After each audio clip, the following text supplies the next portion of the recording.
साहब ये देखें अंगूरों की बेल ऊपर लगी हुई है हमारे सर के बिल्कुल ऊपर। और अगर ये अंगूर आप खा के चेक करेंगे ना, इतना मीठा अंगूर मैंने नहीं कहीं देखा। अब साहब ये तो खुदा ताला की कुदरत है, लेकिन मैं एक बात कहना चाहता हूँ कि खुदा ताला किसी को किसी का मोहताज ना करे। अल्लाह किसी को किसी का मोहताज ना करे। मोहताज ना करे। जो ज़रूरत का राज नहीं जानते वो कहते हैं कि अल्लाह कभी किसी को किसी का मोहताज ना करे। इस कायनात में बग़ैर ज़रूरत के कुछ भी नहीं है।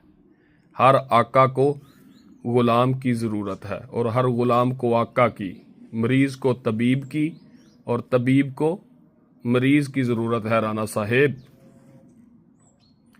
और मुर्शद मुरीद का मोहताज है। मुर्शद भला कैसे किसी को सीधे रास्ते पर लगा सकता है अगर उसका कोई मुरीद ही ना हो। अल्लाह सब जानता है। उसने हर शय एक दूसरे की ज़रूरत के लिए पैदा की है, कोई शय भी बेमकसद पैदा नहीं की। माशाल्लाह हाफ़िज़ साहब।